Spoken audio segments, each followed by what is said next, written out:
Have you ever gotten to experience something from start to finish and then saying to yourself, something like this doesn't happen too often?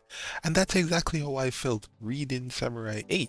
Samurai 8, The Tale of Hachimaru, focuses on the journey of one Hachimaru, a boy who dreams of becoming a samurai, but he is limited in doing so because he's very sickly. From the preview chapter, pretty much everything stays the same going into chapter 1, but for X reasons, sometimes these things change. So in chapter one, we open on an epic battle between two samurai, which then transitions over to our main character, Hachimaru, who turns out to have been playing a video game. We then get introduced to his dad and his pet holder, Hatamaru. We also find out that Hachimaru's condition in the same breath. He's a very sickly child who can't walk and who needs a cane to assist him. He's also chained to a machine which is his life support. And with being like this, he feels like he's trapped in a prison, trapped within his because of his body. His dad then leaves to go take care of an errand. After a bit, Hatamaru then brings a Daruma to Hachimaru. Hachimaru then sets the Daruma on his chair and then he prays, wishing for his dad's safe return. Compared to what we saw in chapter 0, where he was wishing to a star that he could become a samurai, this to me was a very good change in the story. Um, and then after that, he then hears a voice. The voice is coming from the Dharma. The Dharma then reveals itself to be a talking cat. We then over to Hachimaru's dad, who receives exposition on how the samurais work in this world. It then cuts back to over to Hachimaru, who learns that the talking cat is actually a samurai. He also learns that he is blind. The samurai cat then demonstrates cool samurai techniques to him, which gets that gleam in Hachimaru's eyes, which impresses him to such a degree where he asks the cat to teach him. And the cat then sets up Hachimaru to like demonstrate something to him, but Hachimaru is having a hard time because of his weak body. Hachimaru then gives him a brief rundown of his condition. The cat samurai then tells him he has potential to become a fair samurai, but tells him to give up on becoming one because he's not suited because of his body again.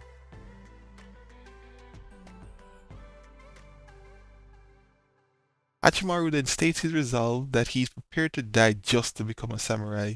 We then transition over to Hachimaru's dad, who is now being harassed by the rogue samurai. The rogue samurai then scans his father's brain to find out the location of a legendary sword because he had glimpsed a key that his father was wearing around his neck. He then steals the key and heads off to where Hachimaru and the cat samurai are. The scene then goes over back to Hachimaru and the cat samurai, who are then ambushed by the rogue samurai, but the cat samurai was able to block the attack initially. And after a little banter, the rogue samurai then reveals that he has Hachimaru's dad hostage. He then hits the cat samurai with a cheap attack. Hatamaru then tries to attack the rogue samurai, and the rogue samurai then crushes him for his efforts. And then Hachimaru then tries to rush at the rogue samurai, but is stopped because of all the wires that's connected to his body from his life support. The rogue samurai then reveals the hidden location of the weapon he is after, which is located inside Hachimaru's chest. He then puts the key in his chest, but for him to gain full access to the weapon, Hachimaru needs to stop his heart. So if you want to save your dad, you gotta commit seppuku. And then after Hachimaru gets that done, the rogue ninja then now opens his chest fully and gains access to the legendary weapon that he was after. But while he's looking at this sword and taking it in, something miraculous happened in the background. So, if you guys didn't notice, the sphere, for some strange reason, he brought it with him. If he hadn't brought the sphere with him, he would have been okay in this regard. But the sphere interacted with Hachimaru and then caused Hachimaru's body to be revived, and he gets a stronger body than the one he was in before.